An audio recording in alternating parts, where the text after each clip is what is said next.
Hello, language learners. Welcome back to Idiom IQ.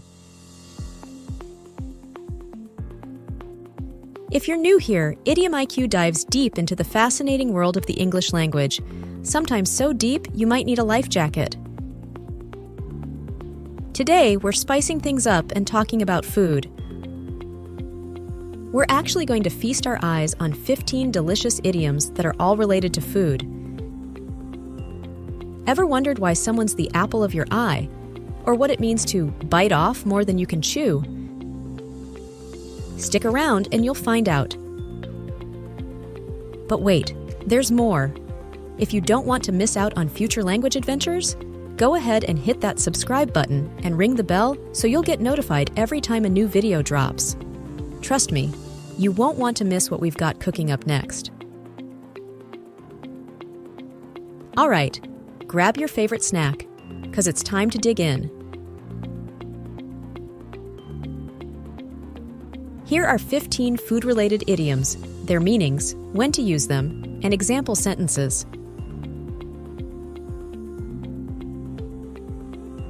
Apple of my eye, meaning someone who is cherished or valued. When to use, to describe someone who is special to you.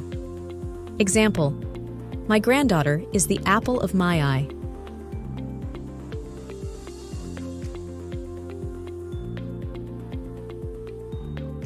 Bite off more than you can chew, meaning to take on a task that's too big. When to use, when someone has too much on their plate. Hey, another food idiom. Example, be careful not to bite off more than you can chew with that big project.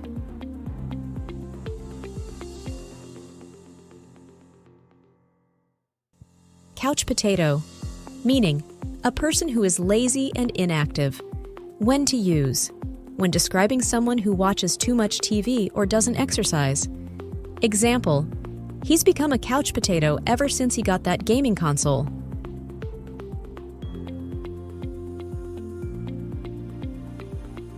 Cry over spilt milk, meaning worrying about something that has already happened and cannot be changed. When to use, to console someone who is regretting a mistake. Example, there's no use crying over spilled milk, just move on.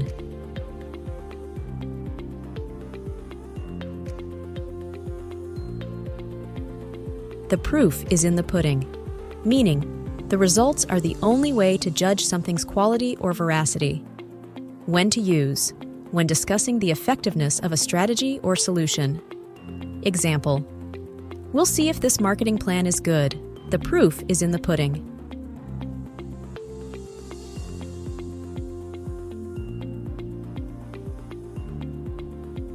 Eat humble pie, meaning to admit one's mistakes and apologize. When to use, after someone has had to backtrack or admit a mistake. Example, after blaming her for the error, he had to eat humble pie when he realized it was his fault.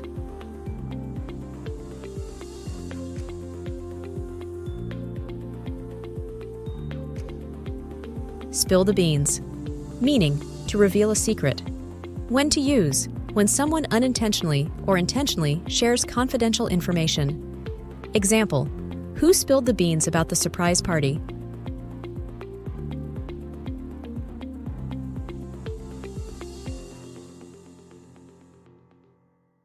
Bring home the bacon, meaning to earn money, especially for a family. When to use, when talking about the main earner in the family. Example, she's been bringing home the bacon ever since her husband lost his job.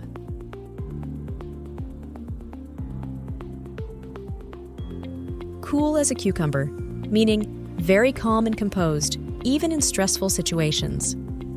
When to use, to describe someone who remains level-headed. Example, even during the crisis, he was as cool as a cucumber.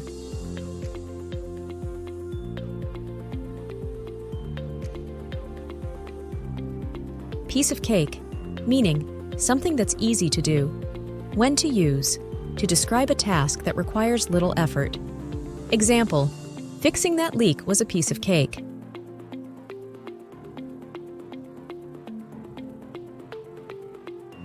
In hot water, meaning in trouble. When to use, when someone is facing consequences for their actions. Example, he forgot their anniversary and now he's in hot water.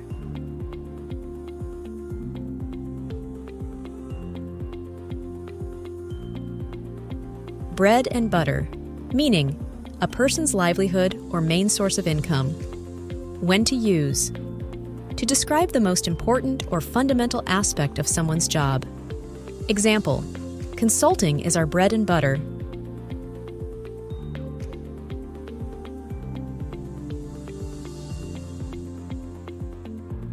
Full of beans, meaning energetic or lively. When to use, to describe someone who is upbeat and enthusiastic.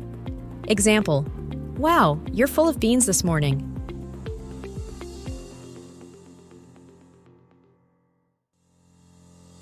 Sour grapes, meaning acting bitter or negative because you can't have something. When to use, when someone downplays something they can't have. Example, he says he didn't want that job anyway, but I think it's just sour grapes.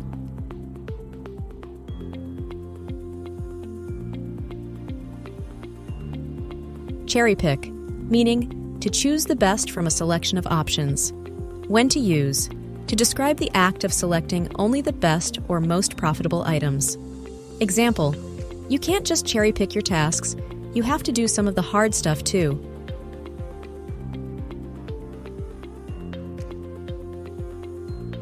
There you have it, 15 tasty idioms that add flavor to everyday conversations. So the next time someone says they're in hot water, you'll know they're not talking about a bath. And when you hear the proof is in the pudding, don't go looking for a dessert. Before you click away, don't forget to give this video a thumbs up if you found it helpful or fun. And if you haven't already, please consider hitting that subscribe button and ringing the bell. That way, you'll be the first to know when our next delicious language dish is fresh out of the oven. Thanks so much for hanging out with me. See you in the next video.